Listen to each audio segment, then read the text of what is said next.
Eu quero cumprimentar a todos com a paz do Senhor Jesus e eu quero fazer uma oração rápida com todos. Nós estamos a falar sobre posicionamento espiritual e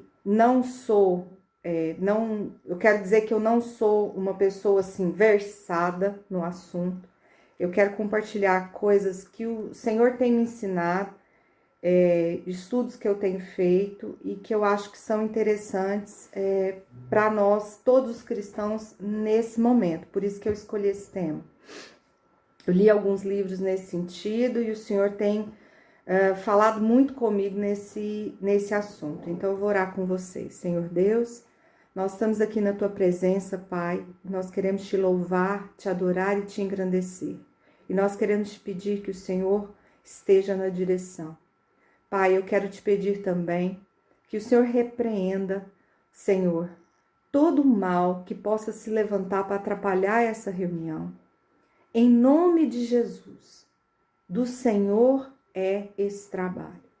Nós nos colocamos, Senhor, à disposição da Tua obra, em nome de Jesus.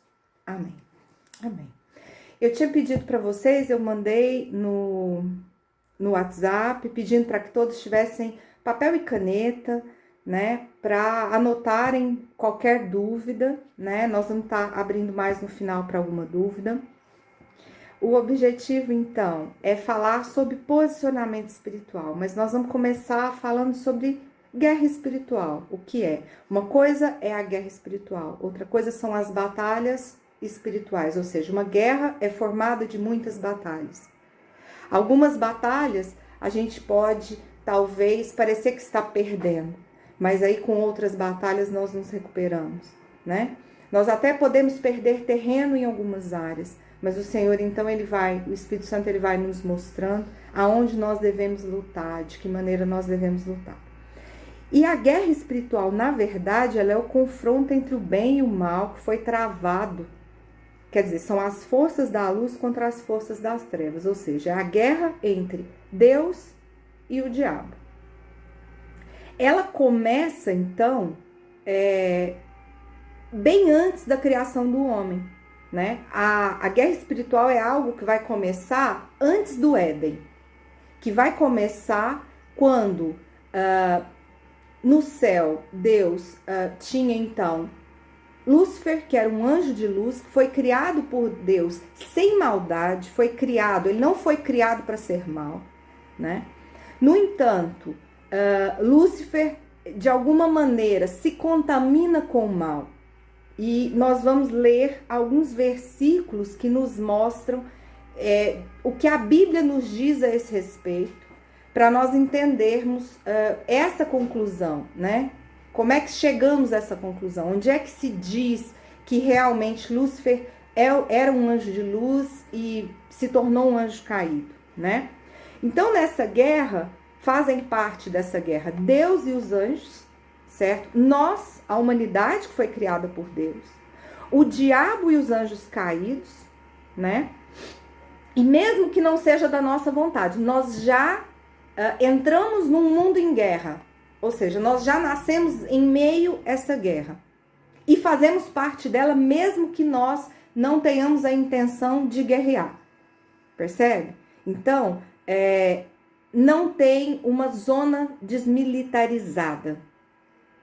Jesus fala assim, lá no livro de Mateus, que quem comigo não ajunta, espalha. Quem não é comigo é contra mim. Então, não existe neutralidade nessa guerra, por mais que muitas pessoas esperam essa neutralidade ou pretendam estar neutras, não existe neutralidade, certo? Ignorar que existe essa guerra dá, na verdade, vantagem ao inimigo. Quer dizer, nós, enquanto cristãos, nós não podemos simplesmente ignorar essa guerra. Porque se nós ignoramos que estamos guerreando, é como se nós estivéssemos simplesmente caminhando no meio de um campo de batalha, sem nenhum tipo de proteção e nenhuma estratégia de defesa. Percebe? Não podemos ignorar, porque ignorar essa guerra é perceber ou seja,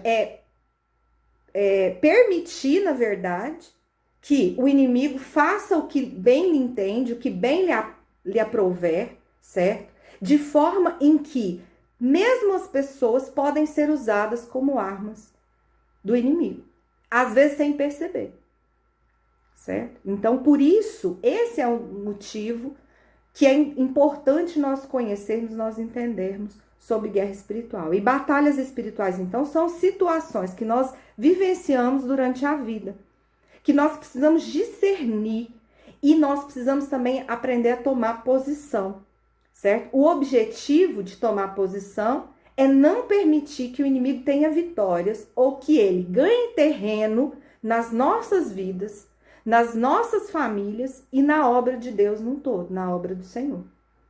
Lembrando que nós, cristãos, crentes, lavados e remidos no sangue do Senhor, somos muitas vezes usados como ferramentas para auxiliar os nossos irmãos. Assim como Deus usa os nossos irmãos como ferramentas abençoadoras na nossa vida. Percebe?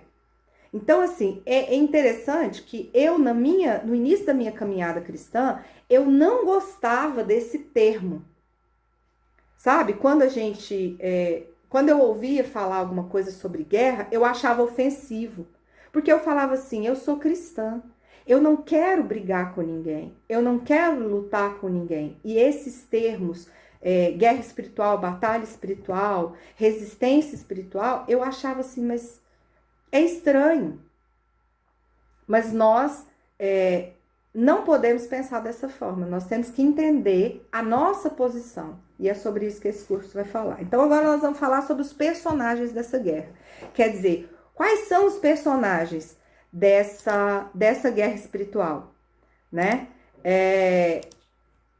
Nós já falamos alguns. Nós temos então dois lados dessa guerra. Nós temos o lado da luz, que nós temos aí a Santíssima Trindade, a Santa Trindade, Deus Pai, Jesus Cristo e o Espírito Santo. Certo? Nós temos potestades e hostes celestiais, que são anjos, arcanjos, querubins e serafins, né? Essas potestades, essas hostes celestiais, são, na verdade, controladas por Deus, nós não controlamos. Podemos pedir que Deus mande em auxílio para nós, mas nós não controlamos, e nós não temos a intenção nenhuma de falar ou ficar a mencionar anjos. Por quê? Porque anjos são ferramentas usadas por Deus. Nós não temos que orar por anjo, chamar anjo, esperar anjo, entende? Nós vamos ter contato com anjos à medida que Deus, então, dispor dessa mão de obra, vamos dizer assim, dispor dos anjos para nos ajudar. Mas nós, enquanto cristãos, não precisamos preocupar. Nós devemos saber que eles existem, mas não precisamos preocupar com eles. Certo? E a igreja. Então, eu coloquei 3 linhas distintas, né? A liderança, Deus Pai, Jesus Cristo e Espírito Santo, que é a Trindade. As ferramentas espirituais que são usadas por Deus, vamos colocar assim como ferramentas, né? Que são esses guerreiros espirituais, que são as hostes e as potestades celestiais, né? E a igreja, cristãos verdadeiros, lavados e remidos pelo sangue do Cordeiro. Essa vamos dizer, a trindade do lado da luz, né? No lado das trevas, o que nós temos? Nós temos uma trindade de abominação, que é o quê? Satanás, o anticristo e o falso profeta. Sendo que Satanás está diretamente contra Deus Pai. O anticristo vem com o objetivo de prefigurar o filho, mas o filho da abominação, o filho do maligno, certo? E o falso profeta que enfrenta diretamente o Espírito Santo. Ou que tem o objetivo de anular o Espírito Santo. Percebe? Então, essa é a liderança do lado das trevas. Nós temos também principados e potestades e hostes malignas, que são o quê? São os demônios organizados em uma hierarquia. Nós precisamos entender como é que funciona. Esses demônios são liderados por Satanás, são os anjos caídos, agora chamamos de demônios, que formam uma hierarquia de principados. Eu quero explicar também esses dois termos que a gente usa bastante. O que é, irmã Graciela, principado? O que é potestade? Que são duas coisas diferentes, tá? Principados, você imagina como são formados por príncipes, certo? A Bíblia fala sobre o príncipe da Pérsia, entende? O que é o principado? São demônios com poder limitado pela área geográfica, percebe? Existe um principado responsável por cada região geográfica desse mundo. É assim, essa é a forma como as hostes malignas trabalham. São divididas em principados. Então, cada região tem um principado específico. É um domínio regional, é um reino territorial, certo? Existem lugares onde as hostes espirituais parecem estar mais ativas. São lugares onde os principados são realmente mais fortes. Existe isso também. Você pode ver que se você viajar pelo mundo, você vai, às vezes, chegar num lugar que você vai falar assim, nossa, aqui eu sinto paz, aqui é tranquilo. E você vai ver que às vezes você vai chegar num lugar que você vai falar assim, nossa, aqui é tão pesado. Aqui parece que tem um peso espiritual. Então, existe essa diferença também com relação aos principados, quer dizer, a forma como eles são organizados. Pode ver que os principados, onde a igreja é forte, os principados são fracos. Entende? Eles enfraquecem. A igreja unida, a igreja a trabalhar, enfraquece o principado. Entendeu? Como é que funciona? E o que é potestade? Potestade já é uma outra estratégia, uma outra linha de poder de demônios. Existem demônios que atuam numa área geográfica e existem demônios que atuam num campo de ação específico. Por exemplo, existe uma potestade que está sobre a comunicação. Entendeu? Que atua sobre meios de comunicação. Existe potestade que atua, por exemplo, num domínio numa área de influência específica, na política, por exemplo. Existe uma potestade que trabalha, entendeu? A favor do reino das trevas na política. Vocês estão entendendo a diferença de principado e potestade? Certo. Então, isso é mais nomenclatura, mas por que vocês precisam entender isso? Porque mais na frente nós vamos falar sobre principado e potestade, então vocês precisam entender essa diferença, certo? Então, eu tinha dado uma trindade da luz, não tinha? Eu coloquei a nossa santa trindade, que é Deus, Pai, Jesus Cristo e Espírito Santo, as hostes celestiais, que é formada de anjos, arcanjos, querubins e serafins, e no reino, na terra, né? Nesse plano terrestre, nós temos a igreja como cristãos verdadeiros, lavados e remidos. Em contrapartida, do lado das trevas, nós colocamos a abominação, que seria a maligna trindade, tá? Que é Satanás, o anticristo e o falso profeta.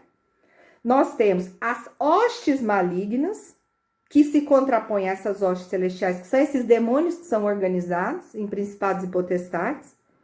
E nós temos os satanistas, os falsos cristãos. Quando eu falo falsos cristãos, eu estou falando de satanistas infiltrados nas igrejas, tá?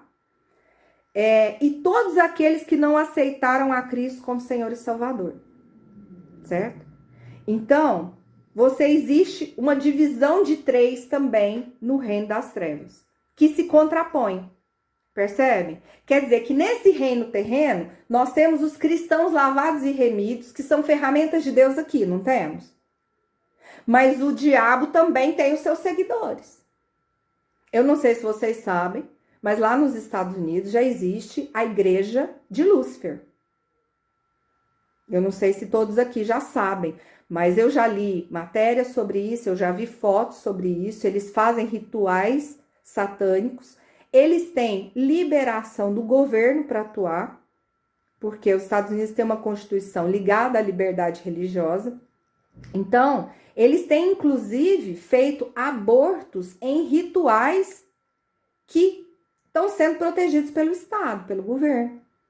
Percebe como é? Da mesma forma que nós, enquanto igreja, estamos organizadas no sentido de orar pelas nações, o inimigo também faz do mesmo jeito. Ele tem lá os seus servos que fazem o trabalho deles. Percebe? Então, eu vou citar Mateus capítulo 12, verso 30. Esse versículo se repete em Lucas capítulo 11, verso 23. Jesus diz assim: aquele que não está comigo está contra mim, e aquele que comigo não ajunta, espalha. Não tem jeito. Todo mundo tem que escolher um lado nessa guerra. Aquelas pessoas que acham que estão neutras, elas não estão neutras, porque Deus mesmo falou, Jesus falou, que aquele que não está comigo está contra mim. Por quê, irmã Graciela? Às vezes a pessoa não quer fazer mal a ninguém, não quer, mas ela vai ser dominada por esse mundo. Fala a verdade, nós antes de sermos cristãos, avalie a sua vida antes de aceitar a Cristo. Você era neutro, não era?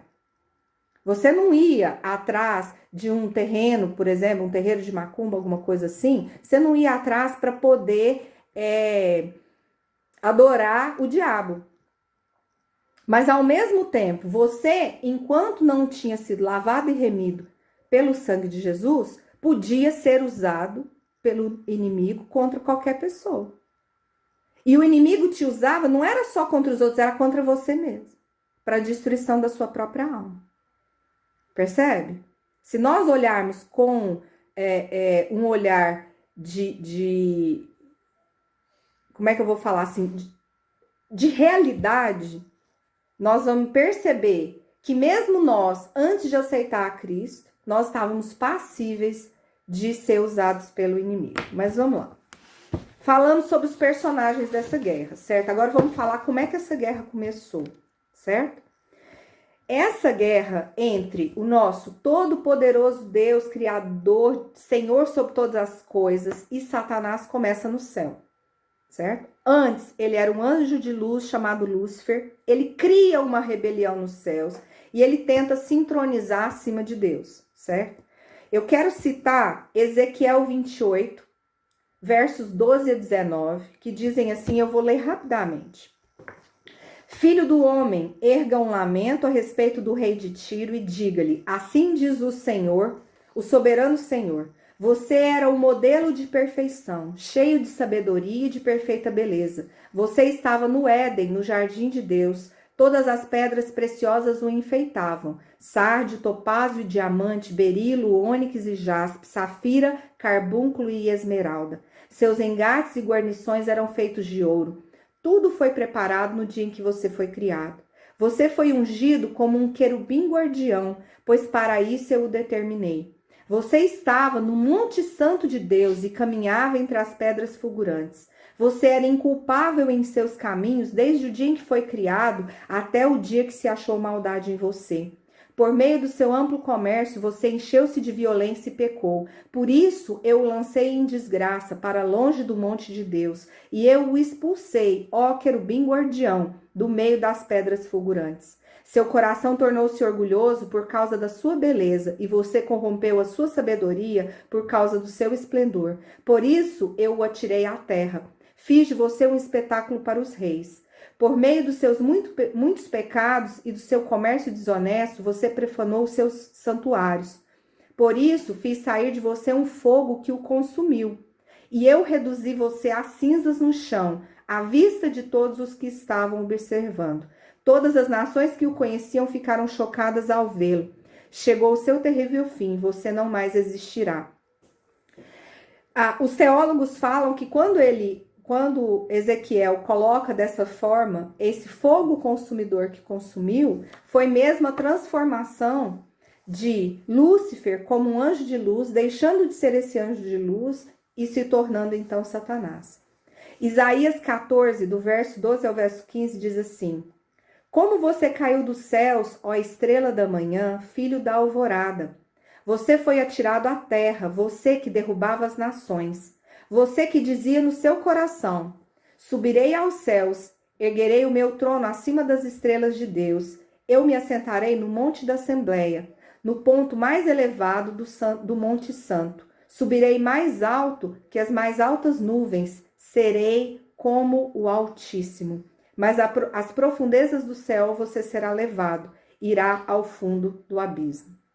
Então, qual foi o motivo da queda? Foi justamente porque Lúcifer queria colocar o seu trono acima do trono de Deus. Ele queria o lugar que era de Deus, certo?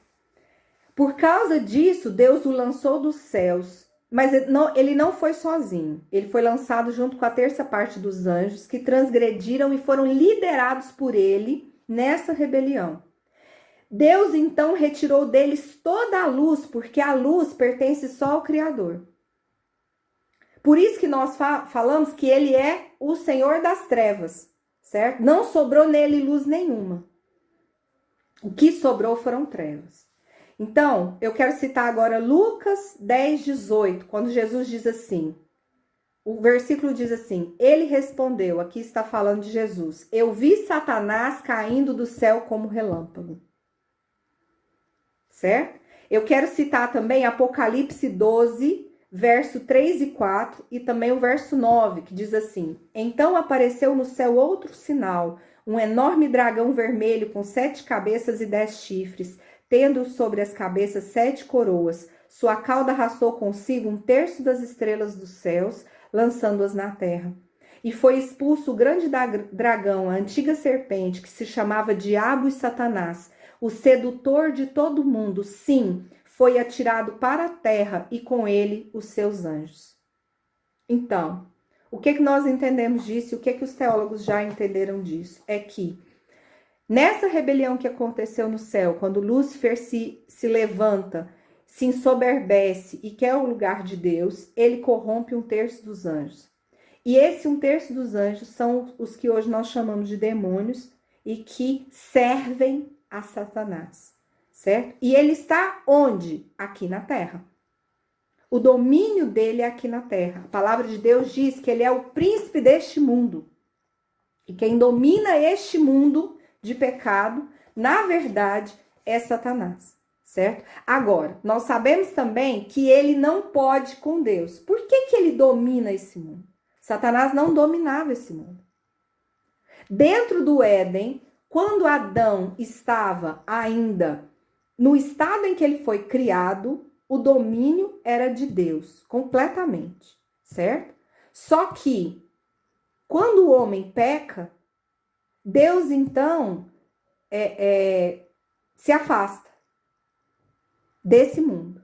No sentido em que quem passou a dominar, porque o pecado estava na humanidade, foi mesmo Satanás, certo? A Bíblia fala que com o pecado, toda a criação sofreu. A palavra de Deus diz que, ou pelo menos deixa entender, que foi depois do pecado é que a criação, por exemplo, Gênesis nos dá esse embasamento de que antes do pecado não havia plantas venenosas, não havia plantas com espinhos, não havia animais peçonhentos, nem animais carnívoros. Isso tudo foi a forma como a criação se contorceu por causa do pecado que entrou no mundo, certo? Se houver dúvidas depois, vocês podem anotar aí que eu passo todas as referências que dão esse embasamento. Certo? Depois que isso acontece, Deus então cria o homem à sua imagem e semelhança, certo? E o diabo o quê? O diabo odiou o homem desde o primeiro instante, certo? Então, no Éden, o inimigo teve a sua primeira vitória em batalha, que foi, ele conseguiu perverter o homem, ele convenceu o homem a tomar posição contra Deus através da desobediência. Ele fez com que o homem morresse espiritualmente. Na prática, nós perdemos a imagem e semelhança de Deus. Nós temos por hábito ler muito isso na palavra e dizer que nós somos a imagem e semelhança de Deus. Eu quero dizer para vocês que nós não somos a imagem e semelhança de Deus. Nós fomos a imagem e semelhança de Deus e só voltaremos a ser quando formos desprovidos desse corpo carnal. Por quê? Nós só retornaremos à imagem e semelhança de Deus quando nós formos arrebatados. Esse corpo carnal vai ser destruído. E nós vamos receber de Cristo um novo corpo. A Bíblia fala sobre um corpo resplandecente, um corpo glorioso. Naquele momento, nós voltaremos a ser imagem e semelhança de Deus. Hoje, nós não podemos dizer que somos, porque não há nada de pecado, nem de pecaminoso na imagem e na semelhança de Deus.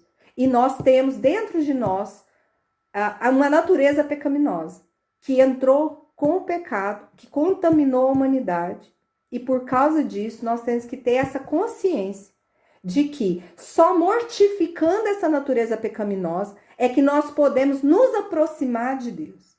Ou seja, a Bíblia nos incentiva a ser semelhantes a Cristo através da mortificação dessa pecaminosidade, dessa natureza pecaminosa que existe dentro de nós. Tá certo? Então, o homem adquiriu essa pecaminosidade, que é o quê? Esse termo pecaminosidade, que eu uso muito, vocês vão ouvir muito eu falar disso, é a natureza pecaminosa, é uma predisposição para o pecado, que todos nós temos, certo? O pecado, na verdade, ele é um verbo, ele é uma ação.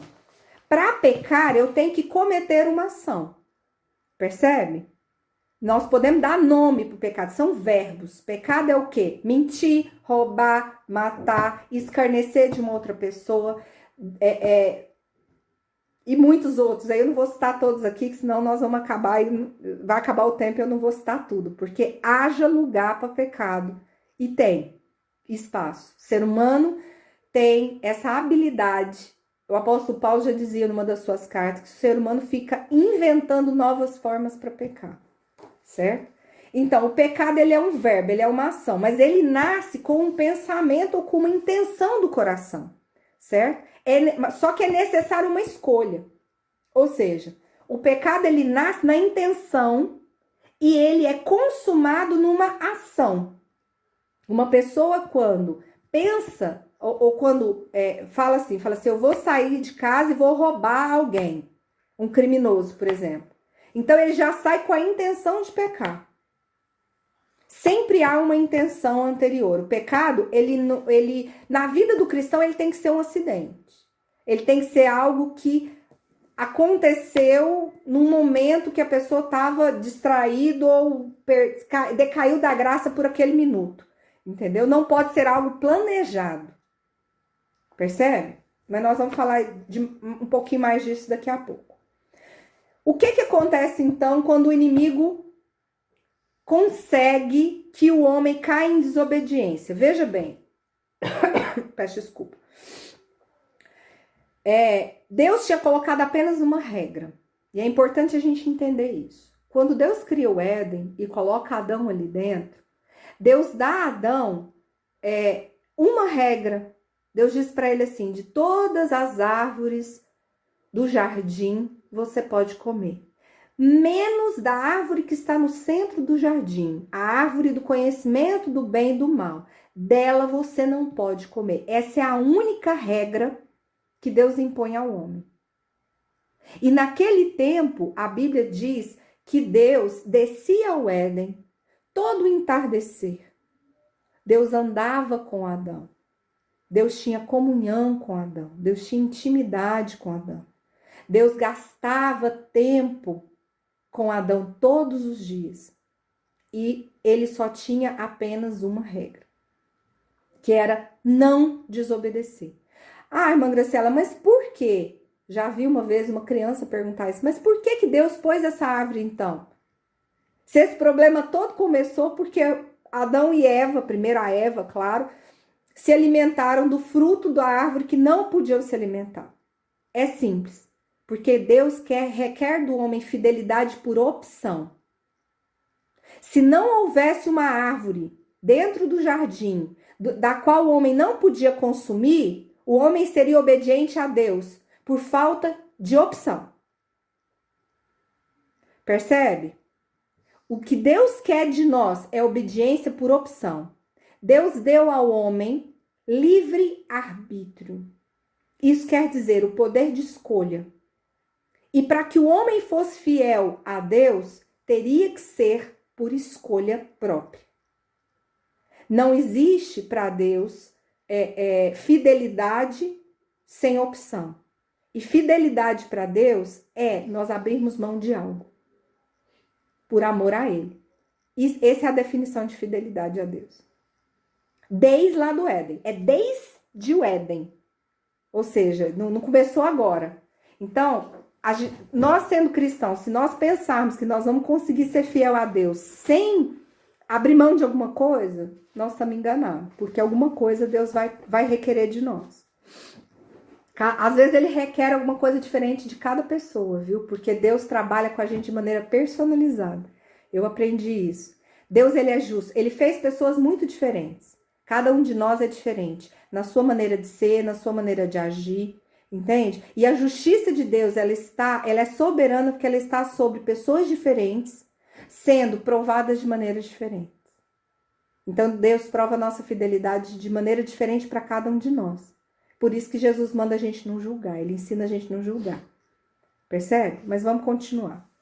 Olha, quando o homem peca, então, o que acontece? O inimigo passa a ter um aliado dentro do homem.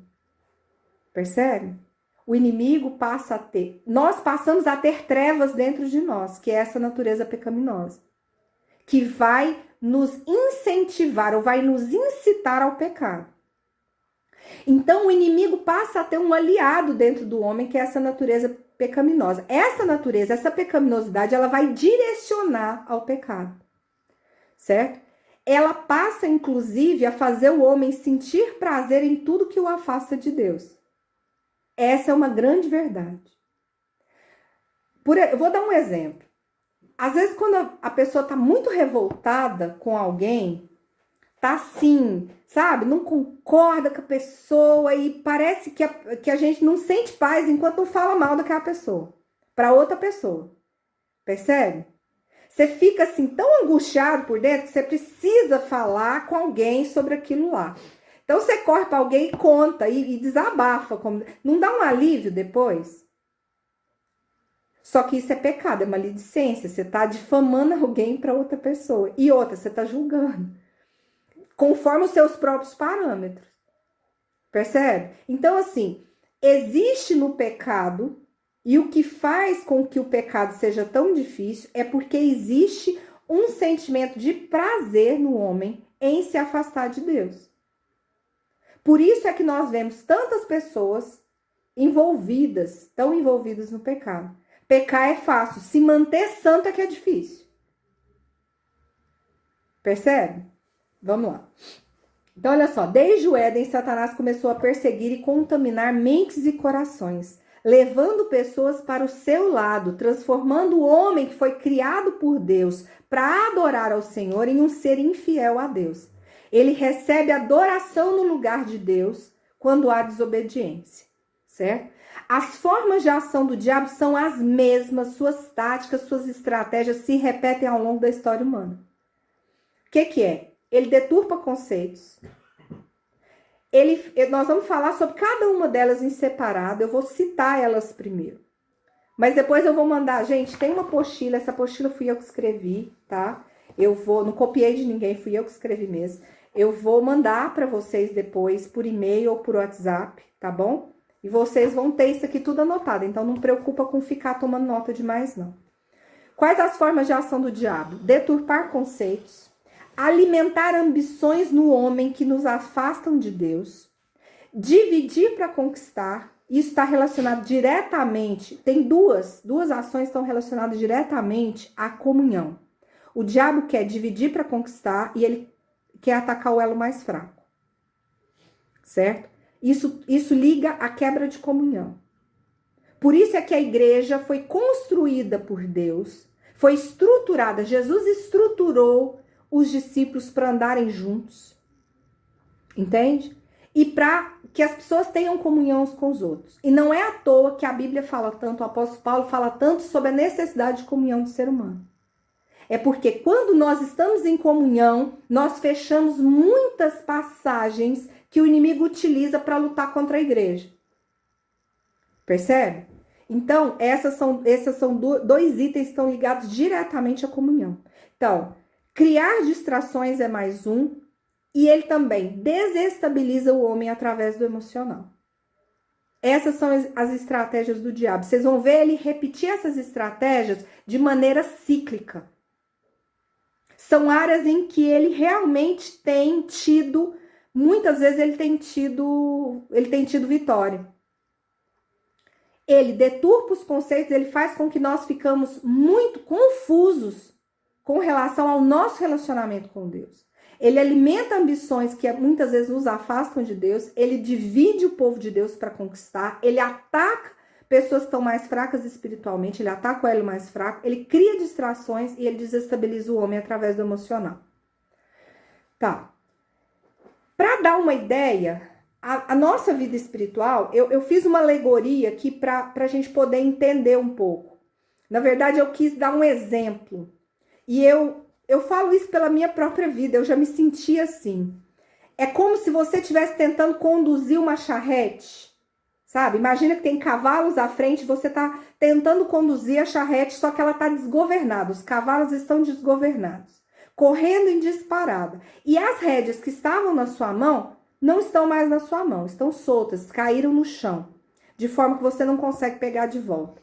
Então, perceber sobre guerra espiritual, sobre as batalhas e sobre essas estratégias do inimigo, e como você tem que tomar posição, é como pegar de volta essas rédeas na mão. Porque o inimigo, ele se baseia nas nossas ações para nos derrubar. E ele se posiciona para tirar vantagem de nós. Ou seja, uma das coisas que o inimigo mais trabalha nas nossas vidas é o nosso livre-arbítrio. Ele não pode te obrigar a pecar, mas ele vai tentar te influenciar de todas as maneiras para que você ache que o pecado é a única saída. Ou pior, ele vai tentar fazer você sair da posição que você precisa estar. Quando Deus precisa que você esteja posicionado de uma certa forma, o inimigo vai tentar te influenciar para você deixar essa posição de segurança. E possa então te atacar. Quantas vezes nós vemos pessoas que às vezes foram magoadas por alguém dentro do corpo da igreja, falarem assim, não, eu vou sair da igreja, eu vou me afastar. Mas eu vou me afastar da igreja, eu não vou me afastar do Senhor. Isso, irmãos, é algo muito sério, porque quando a pessoa sai da comunhão, ela ali é como uma ovelha desgarrada que está diretamente posicionada para os ataques do inimigo. Quem você conhece que saindo de uma igreja, no sentido de falar assim, olha, eu vou deixar de caminhar naquela igreja porque eu fiquei magoada com o irmão fulano e eu não quero ver o irmão fulano mais, então eu vou assistir pregação em casa, ou eu vou, de vez em quando eu visito uma igreja ou outra, eu não vou pertencer a nenhuma denominação. Quem você conhece que é forte na fé e está numa posição assim? Percebem o que eu quero dizer? Então, dentro dessa alegoria, eu tenho que dizer também que esse tomar as rédeas na mão não é controlar o nosso destino. Porque nós que somos servos do Senhor, nós entregamos o controle do nosso destino, da nossa vida, a Deus. Nossas vidas, elas são entregues a Deus e Ele é que tem que ter o controle. Na verdade, nessa alegoria que eu coloquei, tomar as rédeas na mão é não permitir que o nosso livre-arbítrio seja usado contra nós pelo inimigo. Qual é o objetivo do nosso inimigo nessa guerra? Vamos ver de novo a palavra. João 10:10 diz assim, o ladrão não vem senão a roubar, a matar e a destruir. E Jesus diz assim, eu vim para que tenham vida e a tenham com abundância. Lá em 1 Pedro 5:8, diz assim, sede sóbrios, vigiai, porque o diabo, vosso adversário, anda em derredor, bramando como leão, buscando a quem possa tragar. Certo? Então, para nós definirmos, entendermos o objetivo do nosso inimigo, Satanás odeia a Deus, odeia o homem a quem Deus ama. Ele odeia a Deus e como Deus ama o homem, ele odeia o homem. Satanás não pode destruir a Deus, mas ele pode destruir ao homem a quem Deus ama. Percebe? Ele não que ele tenha poder para nos destruir, mas que nós, muitas vezes, deliberadamente saímos de debaixo da proteção de Deus. E nisso, de nós sairmos debaixo da proteção de Deus, o inimigo muitas vezes consegue os seus objetivos. Os objetivos dele, então, são roubar a adoração que é devida somente a Deus. Matar o homem espiritual e fisicamente, levando consigo para o inferno. E destruir o relacionamento entre o homem e Deus. Esses são os objetivos do inimigo. Ele não dorme, ele não descansa, ele não tira férias. E, principalmente, ele possui um sistema muito eficiente de comunicação e controle dentro do seu domínio. É preciso entendermos quem é o nosso inimigo. Muitas vezes a gente pode ver pessoas, e eu acho muito complicado isso, achar que pode pisar na cabeça da serpente. Quem pisa na cabeça da serpente é o Senhor. E nós só pisamos na cabeça da serpente quando o Senhor está sobre nós, quando o Espírito Santo está sobre nós. Porque nem os anjos, que são muito mais poderosos que nós, enfrentam o inimigo sem a ordem de Deus.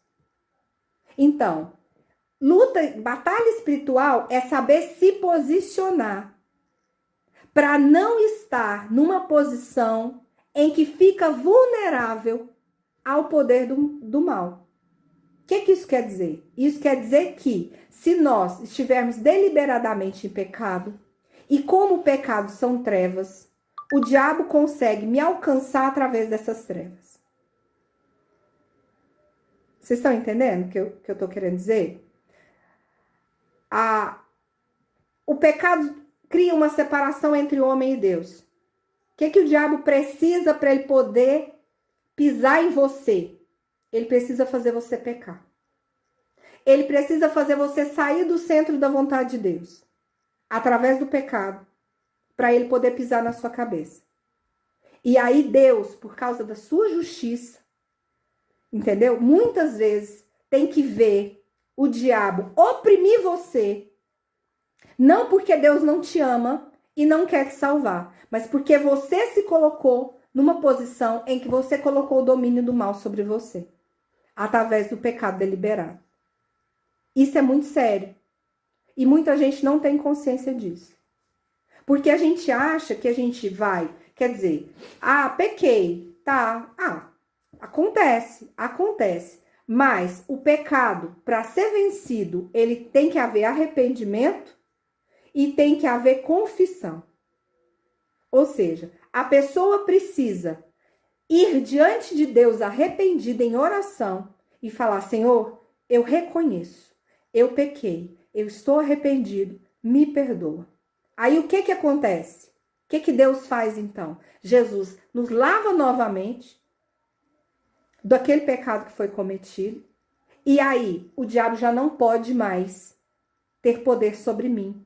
Porque a Bíblia fala que Deus então pega aquele pecado e joga no mar do esquecimento.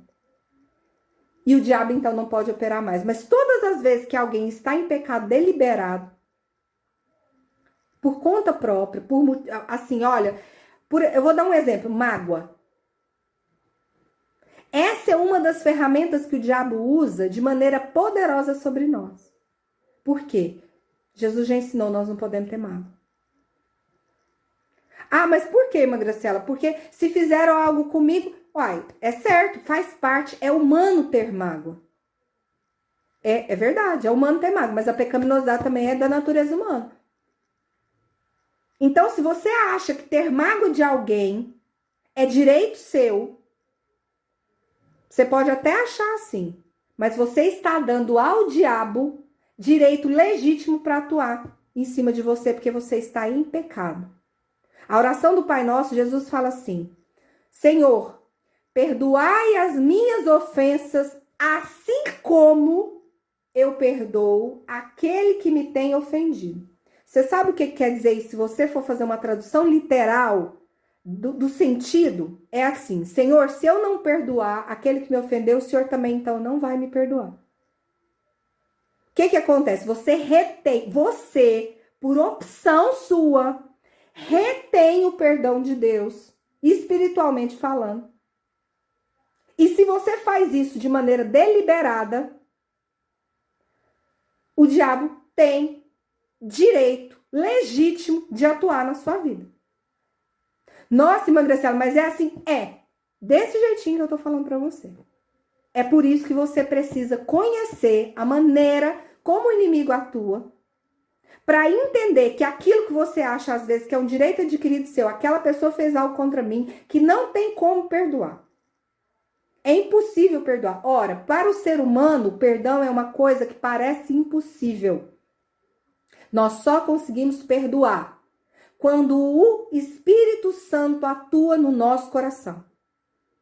E na prática, o que é perdão? Na prática, é eu dizer para Deus assim: Senhor, aquela pessoa fez algo muito ruim contra mim.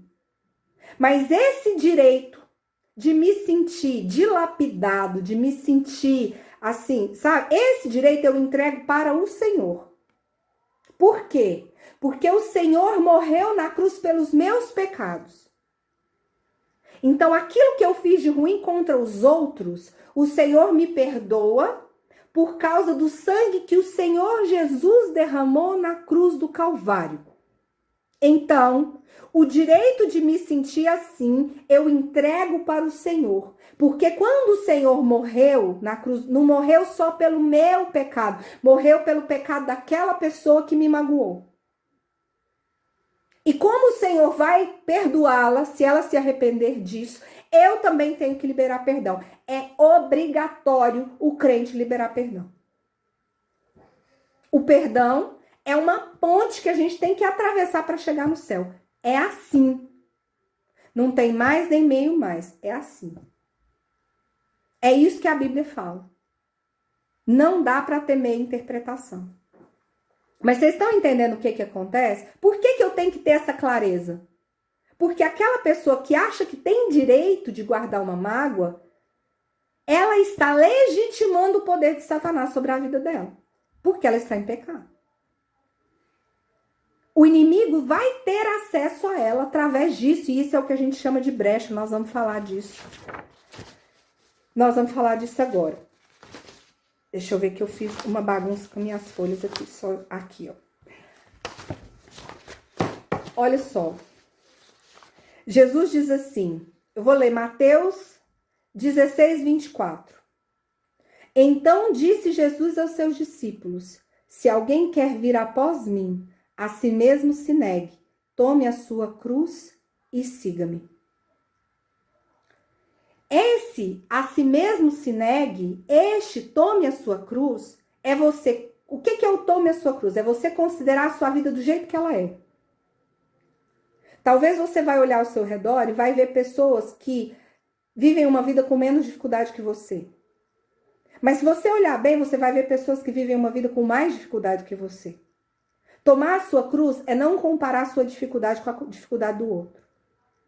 O que você está a passar porque Deus permitiu assim. Então tome a sua cruz. Não vá questionar e pesar a cruz do outro, e medir a cruz do outro, e tentar se comparar com o outro. Porque isso aí é um ciclo vicioso que vai te levar a ficar frustrado, vai abrir espaço para o inimigo falar na sua mente. Tá? Lembra que qual é a porta de entrada do inimigo para nós? A alma fica dentro do corpo. Quais são as portas de entrada do corpo? São os olhos e são os ouvidos. Tudo que a gente ouve e a gente vê influencia a nossa vida. Se uma pessoa está num estado, vamos dizer assim, do coma, até os médicos falam que, na verdade, o coma é um estado onde a pessoa fica, ela ainda ouve. Mas digamos que uma pessoa esteja completamente cega e surda. Como é que você se comunica com ela? Só se for através do tato. Mas de uma outra forma, não existe como você se comunicar com uma alma dentro do corpo se não for através desses meios, que é os olhos e os ouvidos. Então, o inimigo vai te incentivar através daquilo que você vê e que você ouve.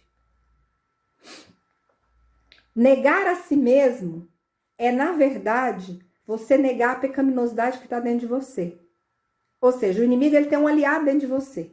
Ele vai tentar, através da sugestão, fazer com que essa pecaminosidade dentro de você ganhe força, fazer com que essa pecaminosidade dentro de você aflore, para que você dê vazão ao pecado.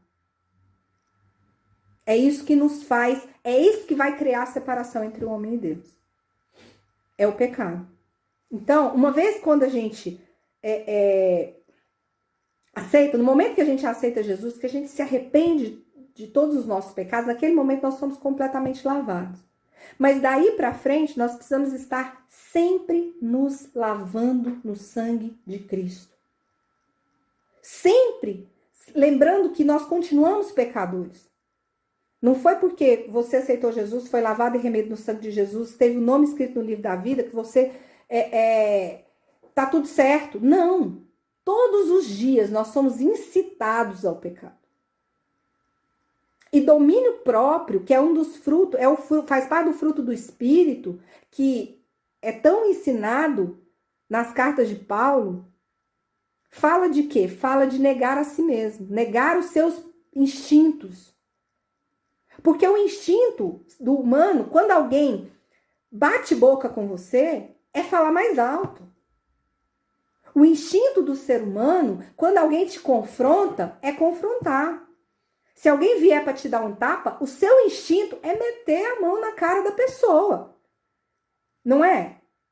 Para você não fazer algo nesse sentido, você tem que se controlar. Isso é domínio próprio. Isso é o quê? Negar a si mesmo. Esse versículo fala, quando Jesus fala, se alguém quiser vir após mim, negue-se a si mesmo. Você tem que desenvolver esse domínio próprio para negar essa pecaminosidade que grita dentro de você para sair para fora. E que é influenciada pelo mal, através do que entra pelos nossos olhos, pelos nossos ouvidos, através do politicamente correto desse mundo, através do senso comum. Porque o senso comum vai falar assim, é normal, todo mundo faz. Não é assim? Sai para beber álcool, é normal, todo mundo faz. Que mais que é normal e que todo mundo faz? Peço desculpa. Então, irmãos, deixa eu só ver aqui a outra folha que eu tô procurando, que eu não agrafei. Então, por não ter agrafado, perdi um pouquinho o caminho aqui. Peraí, só um pouquinho. Isso, aqui. Vamos falar de brecha agora, rapidamente, porque o tempo tá se esgotando.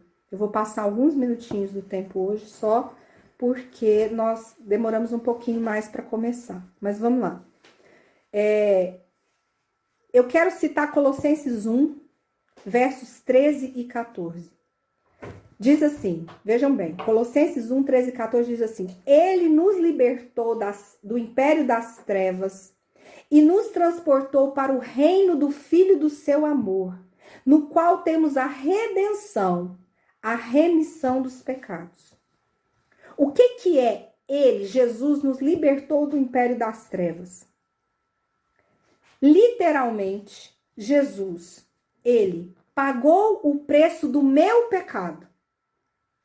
Quando Jesus deixou o seu sangue ser derramado na cruz do Calvário e se fez sacrifício, foi para pagar o preço do seu e do meu pecado. E com isso, ele nos liberta. Porque a partir do sacrifício de Cristo, eu posso obter perdão daquilo que eu fiz, que se chama pecado, e que agrava a Deus. Este pecado, ele só vai ser perdoado se houver arrependimento e confissão. Simples assim. O pecado, ele precisa ter arrependimento. Quer dizer, na verdade, na prática, Jesus morreu para remissão dos pecados de toda a humanidade. Mas apenas aqueles que aceitam Jesus como Senhor e Salvador vão poder descontar esse cheque, vamos dizer assim. Vão poder levantar essa bênção que Deus deu. Felipe, tira aqui o gato daqui, por favor. Então, o que que acontece? É como se Deus tivesse nos dado uma prenda. Deus nos deu uma bênção, que foi a possibilidade de estar liberto do império das trevas. Mas para isso nós precisamos aceitar Jesus como Senhor e Salvador. Porque foi Ele que nos comprou com seu sangue, certo? Então, nós então fomos libertos da autoridade, ou seja, do domínio das trevas. Agora, se porém nós toleramos as trevas, por essa tolerância ao pecado ou por não negar a carne, nós ficamos vulneráveis ao ataque satânico. Pois onde há desobediência voluntária à palavra de Deus, há escuridão espiritual, há trevas. Satanás tem acesso legal dado por Deus para estar em todos os lugares onde existem trevas. Se existir trevas no coração de um cristão, ele terá acesso. E chamamos a isso de brecha. Brecha é toda parte de nós em que há uma abertura onde o inimigo está autorizado a entrar. Ou seja, eu vou ler Lucas 11, 35, 36 para vocês entenderem bem isso. Olha o que Jesus falou. Repara, pois, que a luz que há em ti não sejam trevas. Se, portanto, todo o teu corpo for luminoso, sem ter qualquer parte em trevas, será todo resplandecente como a candeia, porque te ilumina em plena luz. Então, se nós não tivermos em todo o nosso corpo trevas, percebe? Tem um pastor chamado Francis Frangipane. Ele tem um livro chamado Os Três Campos de Batalha, a guerra espiritual na mente, na igreja e nas regiões celestiais. E ele diz assim, nesse livro, eu li esse livro, eu quis fazer essa citação aqui. O diabo pode circular em qualquer área das trevas, mesmo na escuridão que ainda existe no coração de um cristão.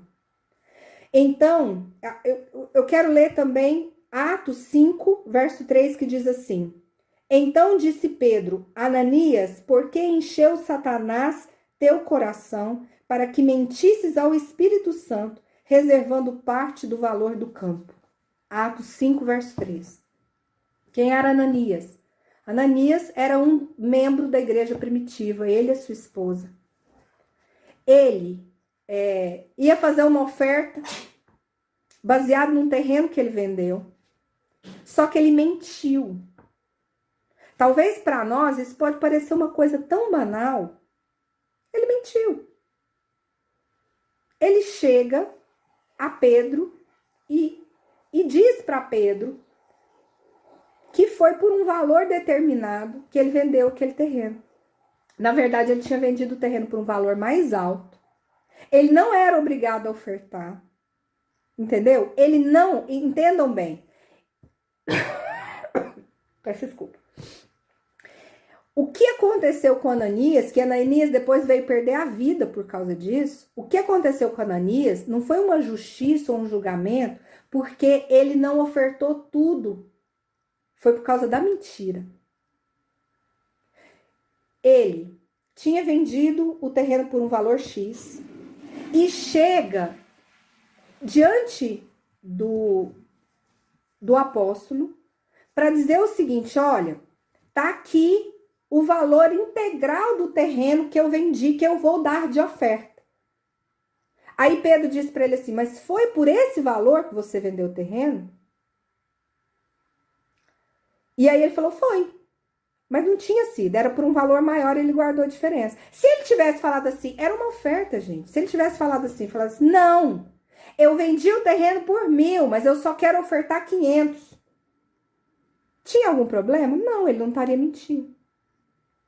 O problema ali foi a mentira.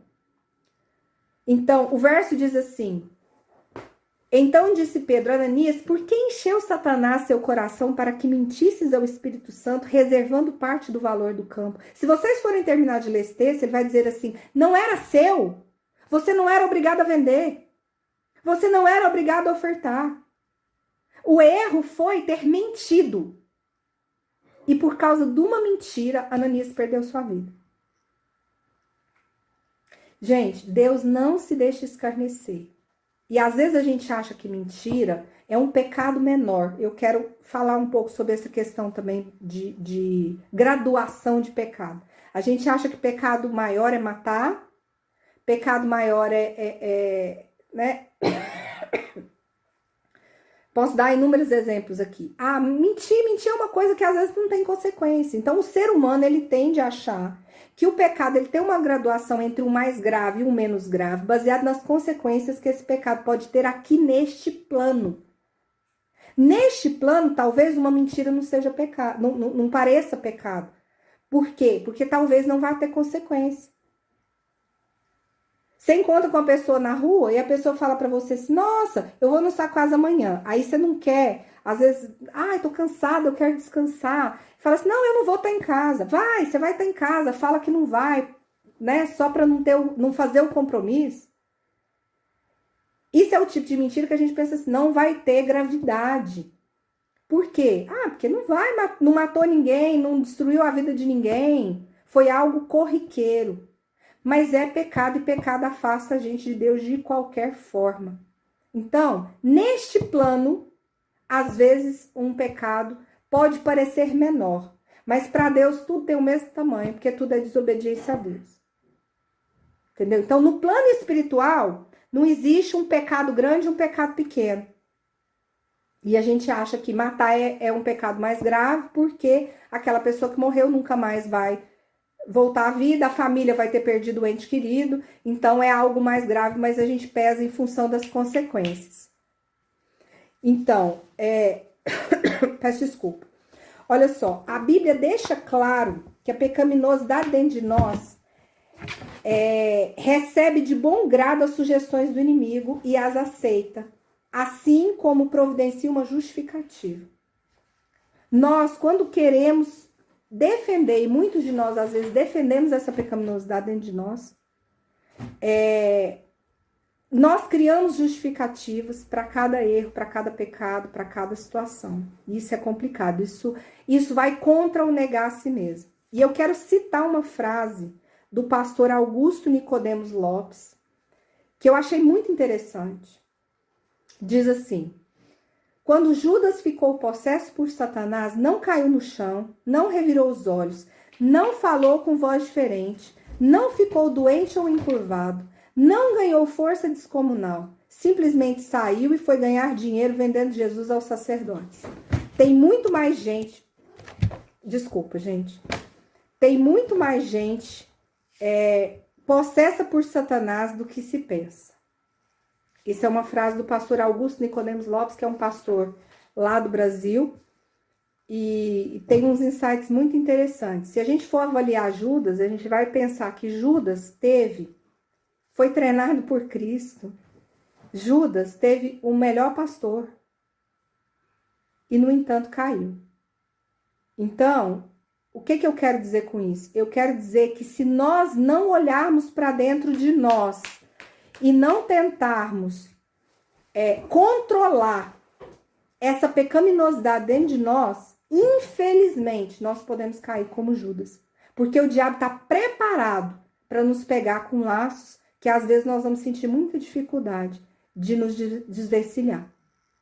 Ele prepara situações para jogar cada um de nós na lama do pecado. E principalmente para gerar situações às vezes tão difíceis, tão dolorosas, tão complicadas, que a gente vai sentir dificuldade em nos desvencilhar daquilo.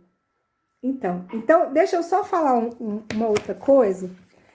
Nessa apostila também vai estar, mas eu quero já citar para vocês o que nós vamos falar nas próximas aulas, tá? Nas próximas aulas nós vamos falar sobre o desenvolvimento dessa guerra e nós vamos dar exemplos bíblicos de batalhas espirituais, certo? Nós vamos falar sobre a soberania de Deus. Nós vamos falar sobre a atuação de Deus e como é que Deus nos capacita para combater as nossas batalhas. Nós vamos detalhar aquelas estratégias de Satanás que eu citei, um modus operandi mesmo que ele trabalha. Vamos falar sobre as aulas espirituais e vamos falar sobre o centro da vontade de Deus, que é um lugar de refúgio, é um lugar de proteção. tá certo? Isso tudo nós vamos falar na aula 2 e na aula 3. Talvez não necessariamente nessa ordem, mas todos esses itens vão ser explicados e tudo isso também tá na apostila, tá certo? Mais uma chance para alguém, alguma pergunta. Algum sinal de mão? Não tem? Se não tem, nós vamos orar então para encerrar. Eu agradeço a participação de todos. Deus abençoe vocês. Peço a vocês que meditem sobre isso que foi falado. Se surgirem outras perguntas, tragam na próxima aula, que nós vamos tentar, como eu disse para vocês, isso na verdade são estudos que a gente faz e também tem alguma experimentação que a gente percebe de coisas que aconteceram na minha própria vida e que Deus foi me dando assim graça para poder entender algumas questões. Mas não sou uma pessoa instruída nesse assunto, mas é algo que Deus tem falado muito ao meu coração, que todo cristão precisa pesquisar e precisa entender um pouco sobre isso. Amém? Vai ser bênção para você, nas suas tomadas de decisão na sua vida, você começar a procurar entender aonde é que o inimigo tem colocado cilada para você. E como é que você vai resistir ao mal. Que a Bíblia fala assim, que resistir ao diabo e ele fugirá de vós. Percebe? É ele que vai fugir. Mas para isso, você tem que estar na sua posição. Eu costumo dizer que o diabo é como se fosse um cachorro muito grande. Imagina aquele cachorro gigante, olhando para você, bufando, babando e rosnando para você, só que ele está amarrado numa corrente. Então a corrente só vai até um ponto. Ele está perto de você, você consegue sentir o calor do hálito dele. Mas ele não consegue te alcançar, a não ser que você dê um passo para frente. Se você sair da sua posição, pode ser que ele possa te alcançar. Mas se você ficar na sua posição em Cristo, onde Deus te coloca a proteção, pode ter certeza que ele não pode te tocar. E é ele que vai fugir de você, se você resistir a ele. Amém? É isso que a palavra nos explica. Mas eu quero agradecer a presença de todos. Deus abençoe vocês, viu? E vamos fazer uma oração para encerrar. Senhor Deus, nós estamos aqui, Senhor, na tua presença. Nós queremos te agradecer, porque o Senhor é santo e bendito. Pai, Senhor, debaixo da tua poderosa mão que nós queremos estar.